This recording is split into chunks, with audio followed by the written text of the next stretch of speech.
À la fin du générique de Harry Potter et la Coupe de Feu, une mention cachée précise que aucun dragon n'a été maltraité durant la réalisation de ce film. Nous voilà rassurés. C'est ce genre de petite anecdote croustillante que nous allons voir dans cette vidéo. Bienvenue dans cette deuxième édition des 25 secrets que vous ignorez. Les amis, dans la dernière vidéo, ce concept portait sur le Titanic, un des sujets qui me passionnait le plus depuis que je suis gosse. Aujourd'hui, on s'attaque à une licence qu'on porte tous dans nos petits cœurs, moi y compris. Mesdames et messieurs...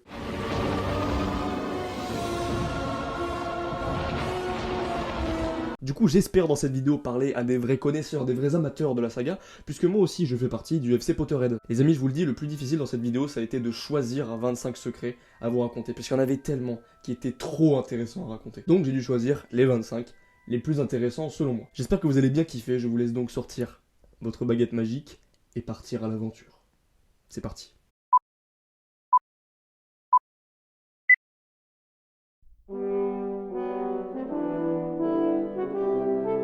J.K. Rowling, l'auteur d'Harry Potter, pour ceux qui ne le savent pas, a choisi d'attribuer à Harry sa propre date d'anniversaire. Harry est né le 31 juillet 1980, J.K. Rowling est né le 31 juillet 1965.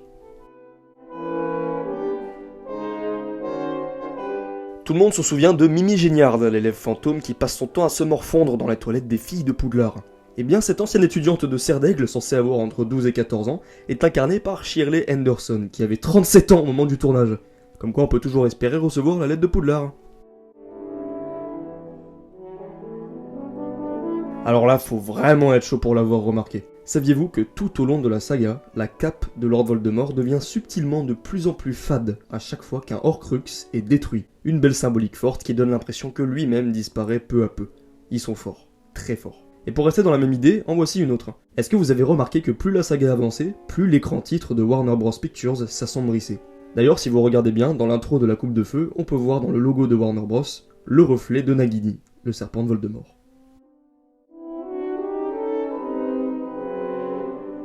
Seul le regretté Alan Rickman, qui incarnait le professeur Rogue, connaissait le destin de son personnage, avant même la sortie d'Harry Potter et les reliques de la mort. Et oui, en fait, l'acteur de Severus Rogue était un proche de J.K. Rowling, et il se trouve qu'elle l'aurait un peu mis dans la confidence.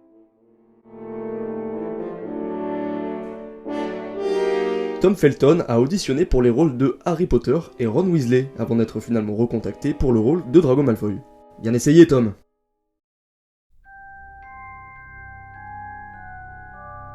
Le tatouage sur la poitrine de Sirius Black est inspiré de ceux que portent les membres de gangs russes. Ce symbole runique signifie que la personne qui le porte doit susciter la crainte et le respect. Mission accomplie, Sirius. Les détraqueurs, de leur nom original en VO Dementors, viennent du verbe demented, qui signifie fou. Ils sont l'allégorie de la dépression. À leur approche, nous sommes privés de tout sentiment positif et nous sombrons dans des pensées toujours plus noires. Pour créer ces créatures ténébreuses, J.K. Rowling a révélé s'être inspirée d'une période difficile de sa vie, durant laquelle elle luttait contre cette maladie. Regardez attentivement cette scène.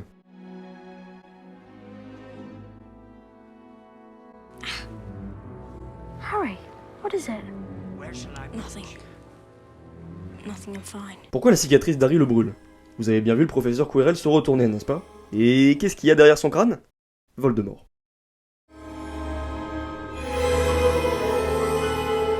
La Ford Anglia. C'est la voiture volante utilisée dans les films qui apparaît notamment dans la Chambre des Secrets. Bon, vous voyez tous de quelle voiture il s'agit. Eh bien, il se trouve qu'elle a été volée durant le tournage. Elle aura été retrouvée plus de 7 mois plus tard grâce à un énigmatique appel anonyme reçu par la police. Alors, méfait de moldus ou de sorciers, le mystère reste entier.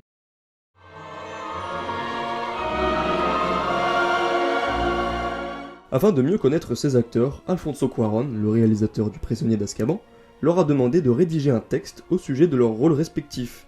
Emma Watson a rendu une rédaction de 16 pages, Daniel Radcliffe une page recto, et Rupert Grint n'a même pas pris la peine de commencer la sienne. Il semblerait que la personnalité des acteurs corresponde parfaitement à celle de leur personnage. Bon, en réalité, Rupert l'aurait fait intentionnellement en expliquant au scénariste que c'est exactement ce qu'aurait fait Ron. Un génie, le boug.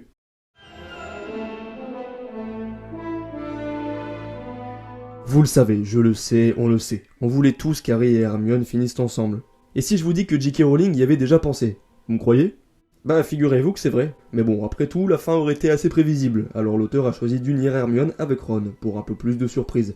Et puis bon, entre nous, avec qui Ron aurait pu couler des jours heureux? Un deuxième croutard?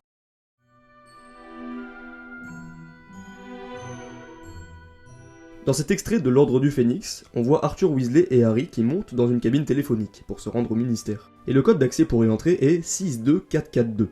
Les lettres au-dessus du clavier forment le mot « Magic ».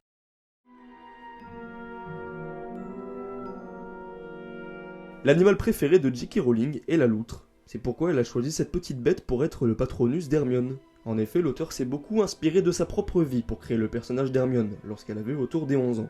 D'ailleurs, le patronus de Ron est un Jack Russell Terrier, une race de chien connue pour chasser les loutres. On comprend mieux pourquoi ces deux-là ne cessaient de jouer au chat et à la souris.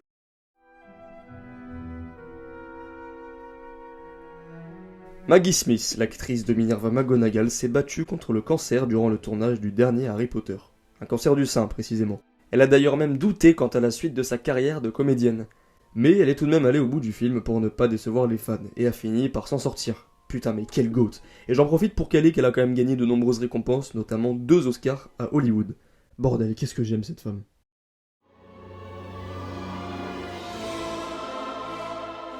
Le film d'Harry Potter qui a le moins marché, autrement dit celui qui a le moins rapporté d'argent, en a rapporté plus que le film de Twilight qui a le mieux marché.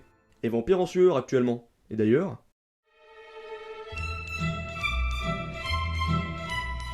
Parmi les 50 films les plus rentables de toute l'histoire, chaque film, je dis bien chaque film de la saga Harry Potter fait partie de la liste. Moi j'ai qu'une chose à dire, bah bien joué quoi.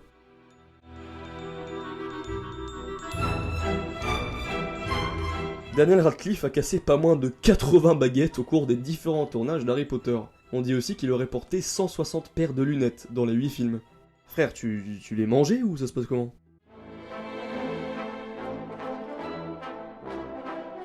J.K. Rowling avait songé au cours de la saga à tuer Ron, en plein milieu de l'histoire, vers le 3e ou 4e tome.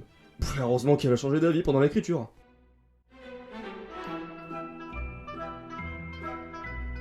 Toute la nourriture qui apparaît dans la grande salle durant le banquet du premier film est réelle. Mais en raison de la longue pousse, la nourriture était trop gaspillée et l'équipe de tournage a donc décidé de n'utiliser que de la nourriture artificielle à partir des opus suivants.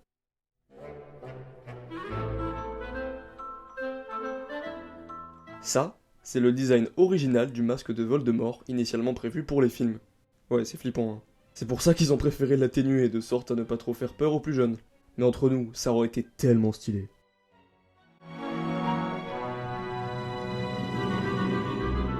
Vous vous souvenez de cette réplique? Pourquoi tu portes des lunettes? Pour lire. Pour lire. Tu sais lire, toi? Eh bien, elle a totalement été improvisée par Tom Felton.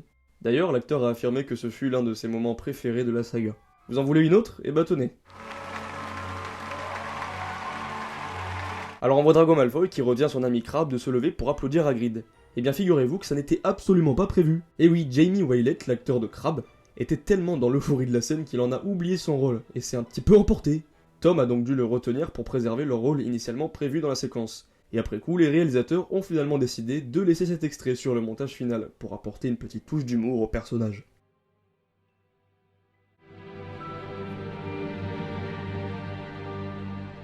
Vous êtes-vous déjà demandé à quoi pouvait bien ressembler un détraqueur sous sa cape? Faites de beaux rêves.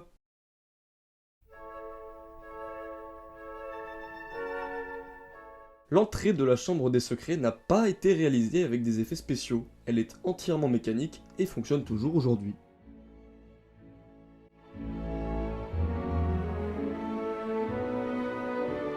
Vous vous êtes jamais posé la question de combien pourrait coûter l'école de Poudlard? La vache, ça doit coûter la peau du... Eh bah non, Poudlard est une école gratuite, et c'est même J.K. Rowling elle-même qui l'a confirmé dans un tweet. C'est le ministère de la Magie qui règle les frais de scolarité.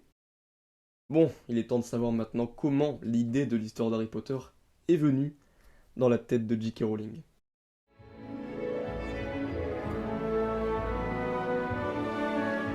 Eh bien, c'est en 1990, lors d'un interminable voyage en train de Manchester à Londres, que notre romancière britannique concocte dans sa tête l'histoire de son jeune héros, attendant son train qui le conduira jusqu'à une école de sorcellerie. Je vous laisse donc deviner le petit clin d'œil du train. Par ailleurs, je précise que J.K. Rowling fut la première auteure milliardaire de l'histoire. Alors la prochaine fois, au lieu de râler contre les transports, imaginez votre propre best-seller. Ah, quelle saga! Il y a tellement de choses trop intéressantes, cette saga elle est gigantesque. Si vous voulez, je pourrais même faire un épisode 2, je pense, tellement il y a de choses à raconter. Si vous voulez un épisode 2, vous savez ce que vous avez à faire. En tout cas, j'espère que cette vidéo vous a plu, j'espère qu'un bon nombre d'entre vous étaient des amateurs d'Harry Potter et que vous vous êtes régalés. J'espère aussi que ce concept vous plaît toujours, et je vous dis à la prochaine pour de nouvelles vidéos. Ciao, bye, Cimer.